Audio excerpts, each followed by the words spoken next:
You're listening to the Transformative Podcast brought to you by the Research Center for the History of Transformations at the University of Vienna.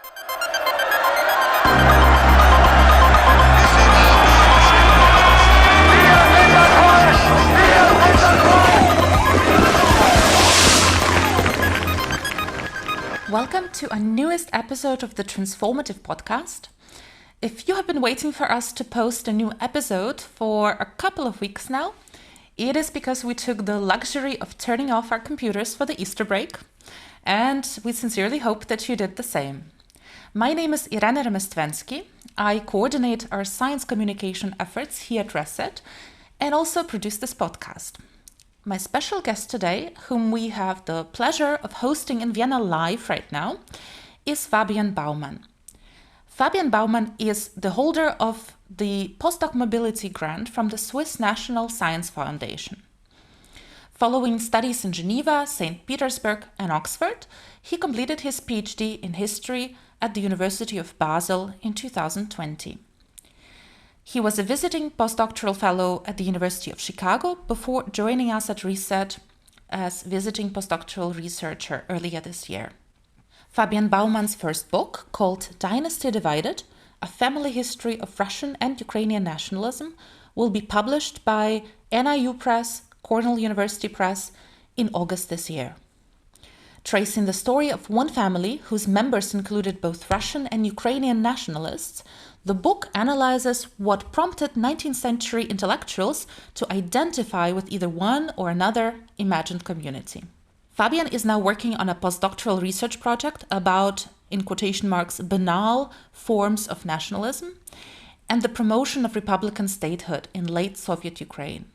He looks at state propaganda and the statements of Republican leaders and works mainly on the 1970s, a period which is traditionally described as one of Russification and denationalization in Soviet Ukraine. Welcome, Fabian. Hi, Irena. In today's talk, we will focus on the bits of your research that connect the 1970s with more current history of Ukraine. I know that you're working on a new article on the banal nationalism and symbolic ethnicity. I'm one of the lucky few who got to read the draft before the publication, and I will try not to give off too much away, but maybe I can mention that you start off with painting a picture of a rather peaceful coexistence of not all, but most Ukrainians with the Soviet system in the 1980s, some of them participating in it willingly, and some just being realistic and accepting the Moscow rule, basically with some grace.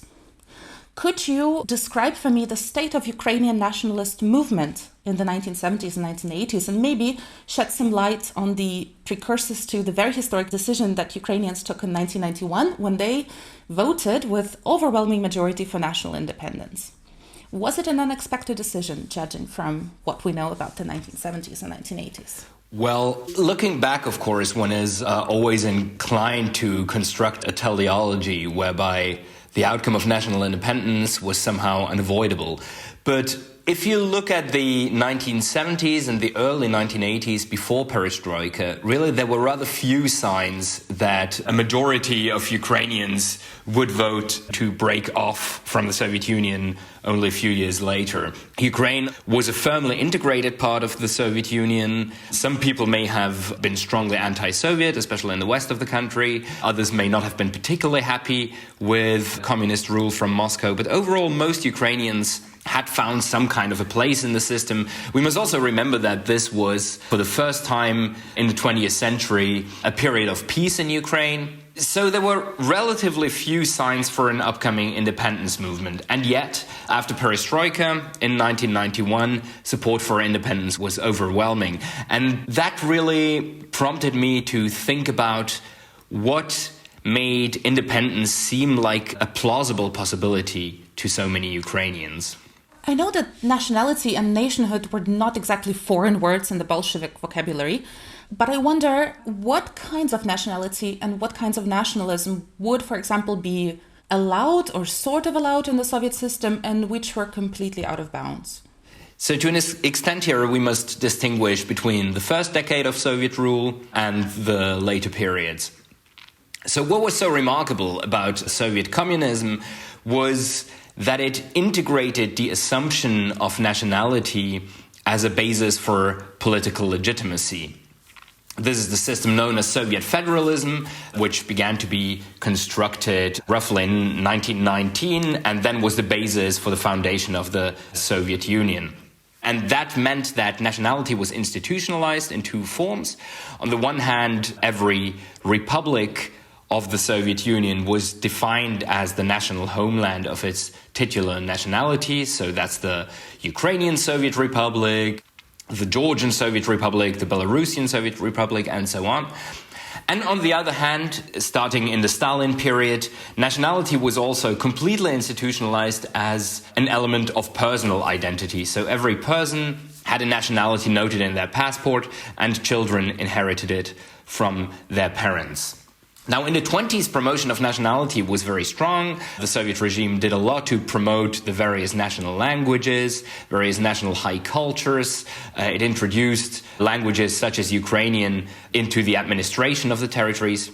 Some of these things were walked back under Stalin, and in the post-Stalinist period, Russian again gained a more important role as a language for the entire Union. And of course, there were heavy repressions against all attempts to connect nationality more closely to political claims. As soon as someone tried to claim more autonomy for their territory or for their nation, they would usually be repressed quite heavily. But what never changed in the Soviet Union was this double institutionalization of nationality.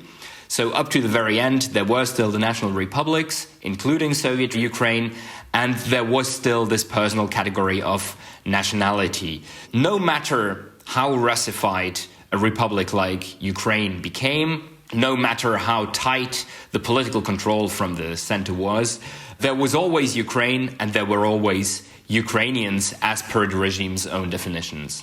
The late Soviet period, for example, is remembered by many Ukrainians as a time of massive Russification, which in quotation marks succeeded after the dissident movement of the 1960s. The so-called Чисті десятники were harshly suppressed by the Soviet authorities, and especially after several prominent leaders of this movement received heavy prison sentences or had to retract their words about Ukrainian nation. If Ukraine appears to be so completely Russified by this time, does it mean that the concepts of nationality and nationalism were effectively dead by then? This popular perception of the 70s in particular as a period of heavy Russification, this popular perception is of course not unjustified.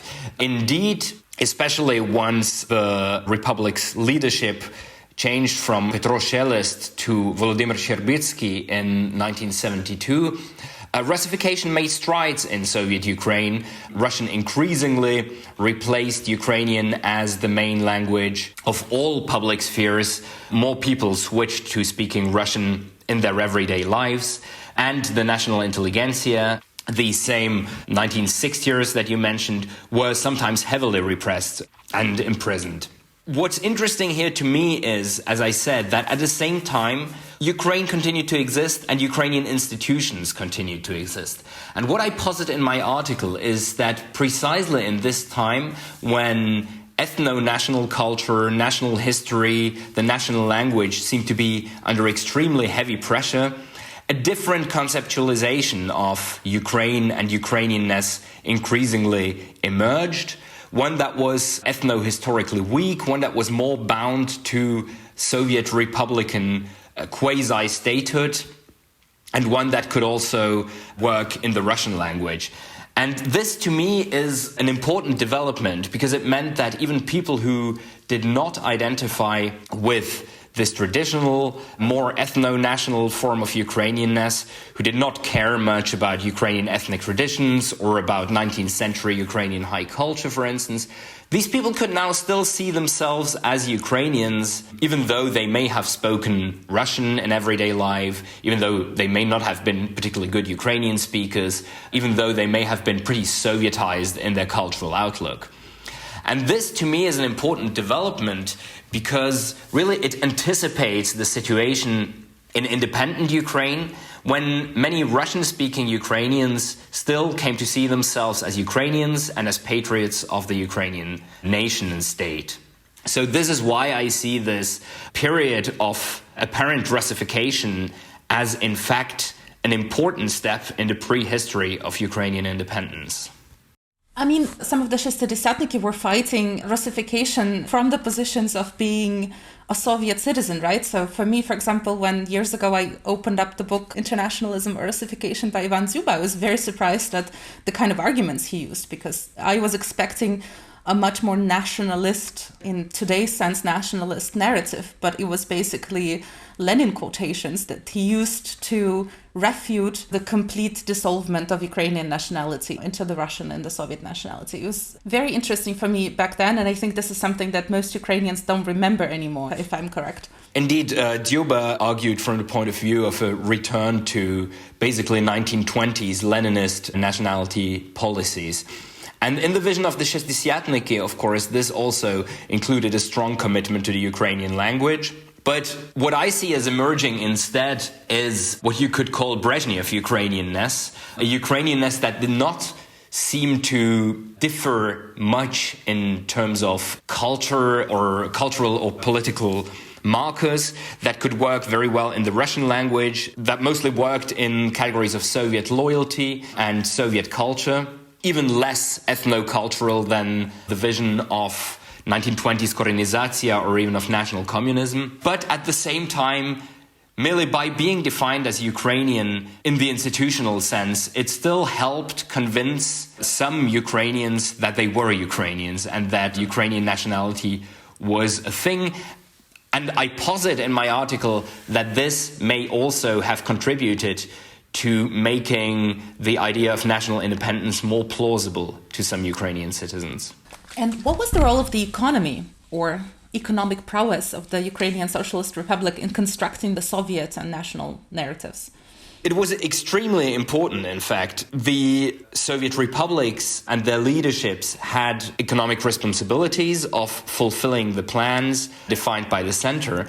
And this meant that these republican leaderships competed among themselves for economic resources to be allocated from Moscow. So the economy was really the main arena where republican leaders got to fight for their republic, so to speak. And Ukraine, of course, was an economically powerful republic, one of the most important, in fact, the most important after the Russian Soviet Federal Republic.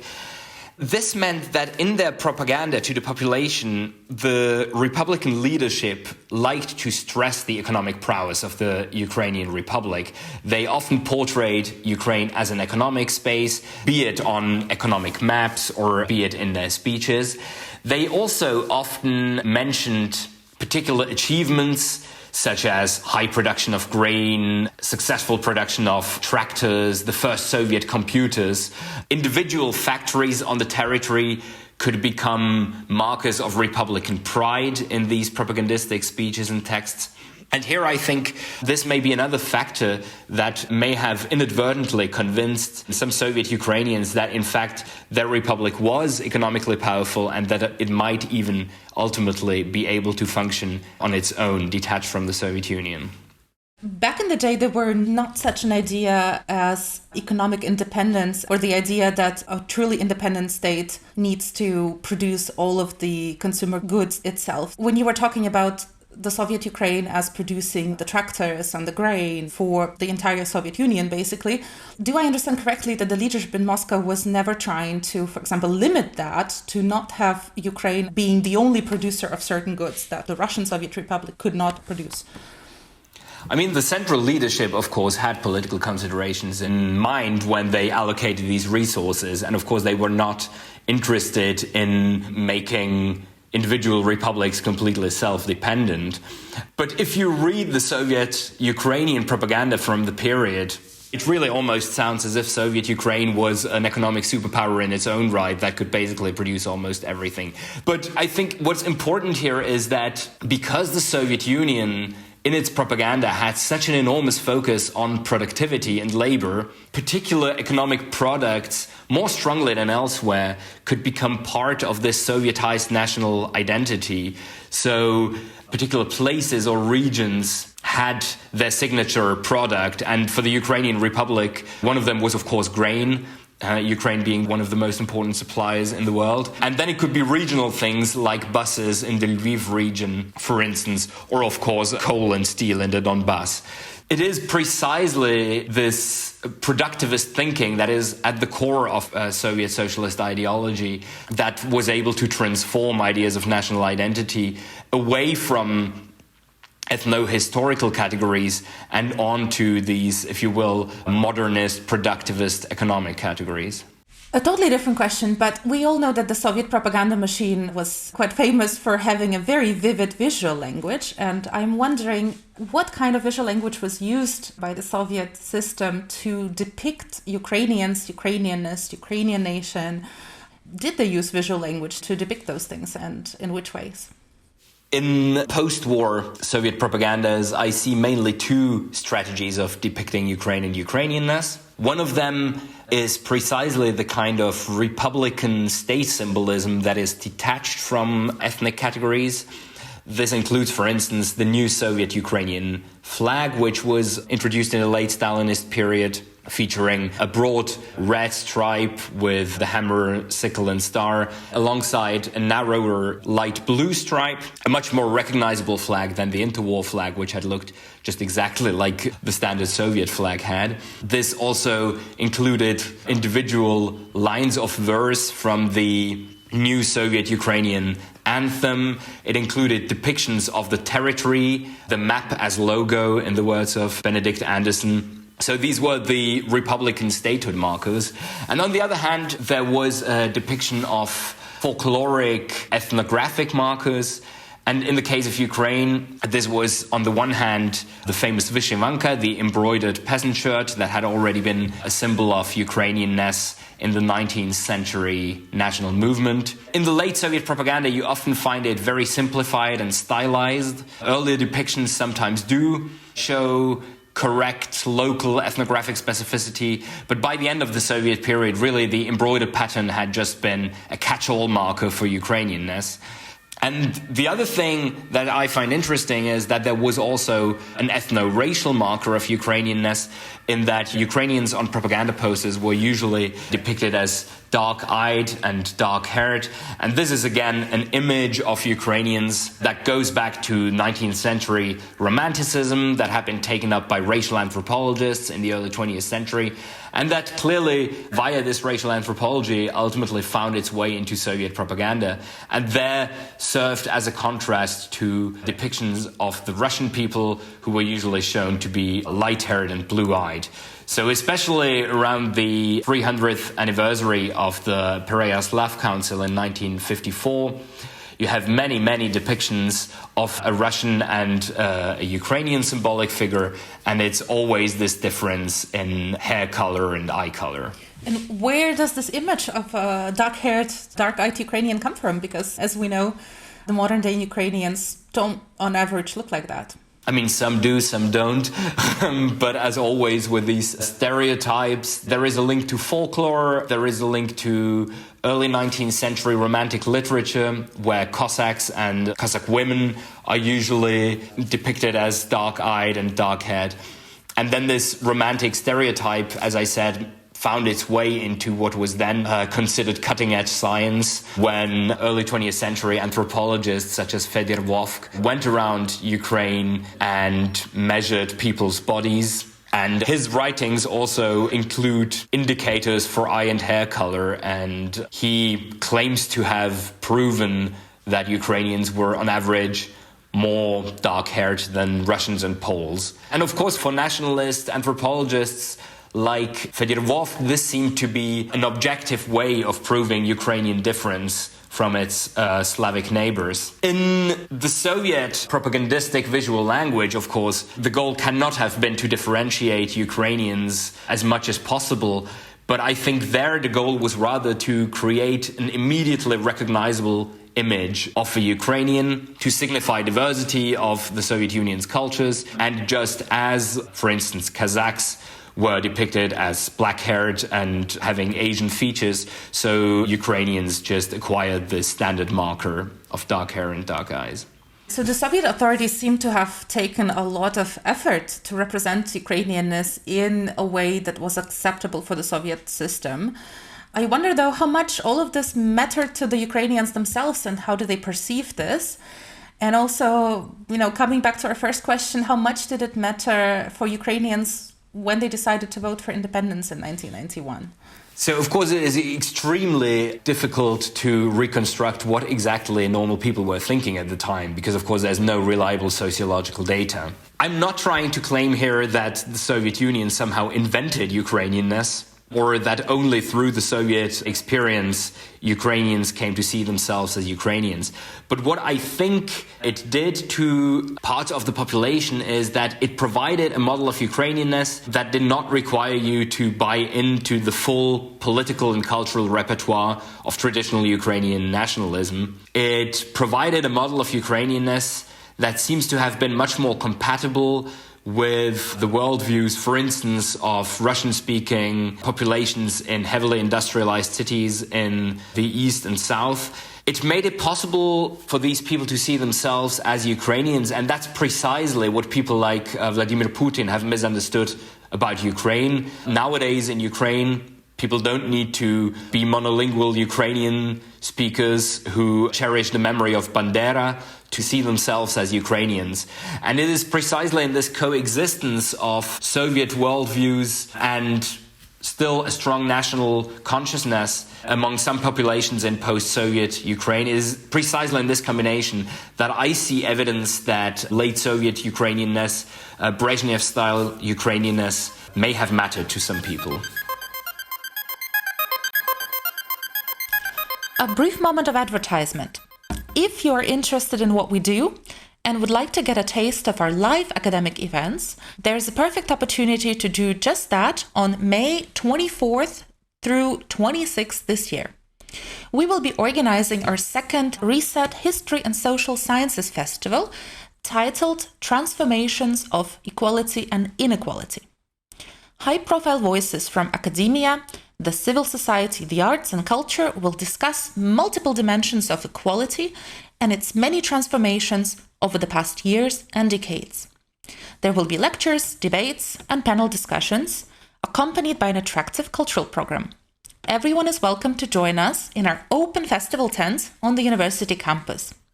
Visit our webpage, recet.at, for more information.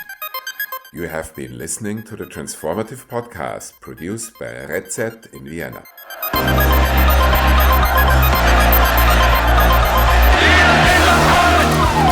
sind das Volk!